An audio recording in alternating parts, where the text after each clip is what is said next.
4 decades, 4 songs, one thing in common. None of them need a fancy lead riff to be instantly recognisable. It's all in the chord strum. From the 50s to the 80s, it's time for some epic openers. Stick around because the last one's a real hand workout.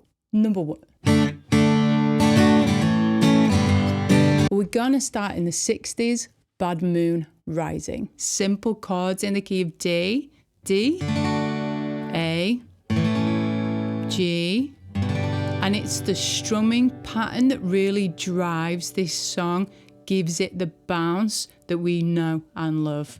Strumming pattern, D chords, down, down, up, down, move to A, root note, chord tones, G's the same, root note, chord tones. We shorten some of the strums with a mute.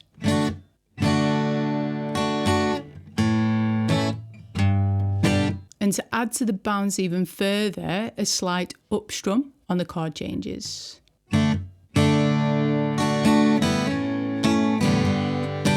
Now at speed, 1, 2, 3, 4.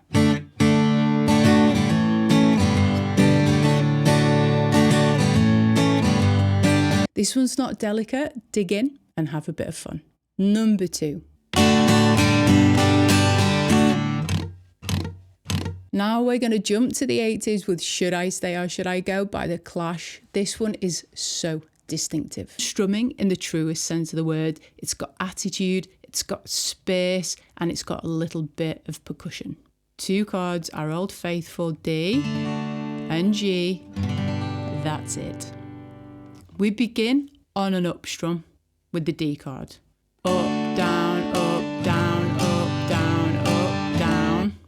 And then stop the strings. We whip the up and we have real accents on the down strums, put your body into it.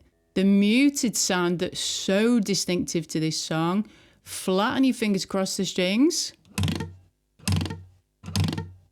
and rake the strings downwards. 2, 3, 4.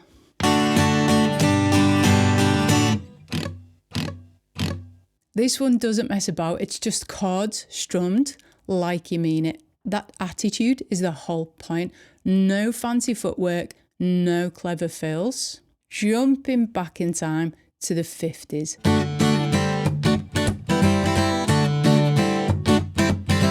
Tequila, some Latin infused rock and roll. 2 chords only for this one and it really dances. We've got triads, we've got D and we've got C and we've got a root note. The D kind of pedal tones through to create that tenacious through thread. Rhythmically playing it muted first, we play down, down, down, up, up, down, up, down. Adding the chords in.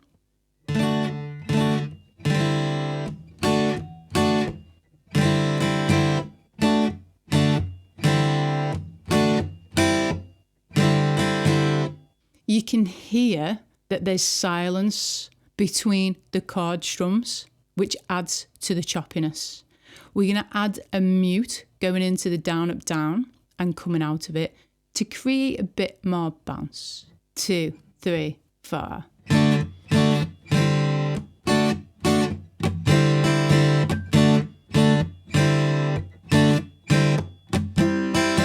And then to speed, 2, 3, 4.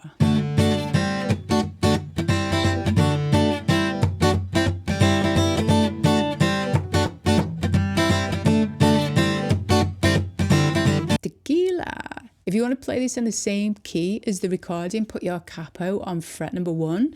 The main thing with this one is keep the strumming hand nice and relaxed. Number 4. Finally, to the 70s we go with Long Train Running by the Doobie Brothers. This is probably on a par difficulty level with Tequila, but very different style, great hand workout and instantly recognisable. We're going to keep it digestible by learning this rhythm with an open chord in the first position. Then I'll show you how you can tweak it. Right, let's break this one down. We need an A-7 chord shape. We're going to bounce between the open strings from the A down to the A-7 shape. This has a constant down-up percussive rhythm. We play 16th notes. So we have 1 E and a, 2 E and a, 3 E and a, 4 E and a. I would suggest you get used to that first. Introducing the chords, we play open string, hammer the A-7 on, down, up on the A-7. That's beat 1, 1, E and a. The next beat and a half, 2 E and a, 3 E. We've got our hands still with the A minor shape there, but we're muting the strings because now on beat 3 and, we need to access that A-7 chord again. We follow that with an up mute, down on 4, then open strings for 4 E and a, down, up, mute. Playing that through slowly so you can digest it, possibly play along. 4 E and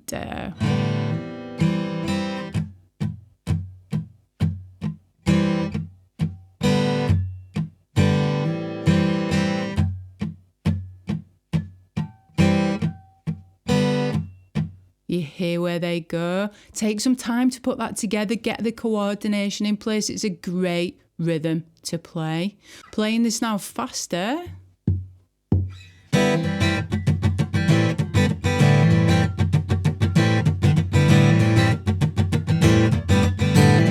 Now popping a capo on number 7 so you can hear what it sounds like in the actual pitch of the song. Much more percussive sounding, much higher.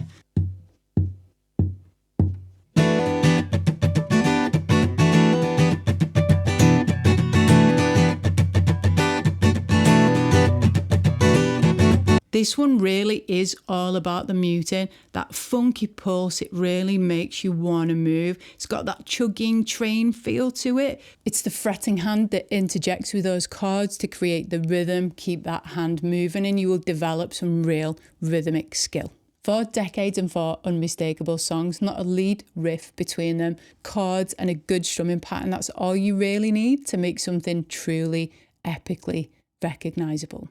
Pick whichever one you loved the most and get it under your fingers this week. Get all 4 together and you'll be working your way towards some truly worthy rhythmic skills. Let me know in the comments which one you're learning first, and if you'd like to hear any of these as a full song tutorial while you warmed up, which I know you are, check out this rhythm tutorial on 4 more awesome rhythms. I will see you next time.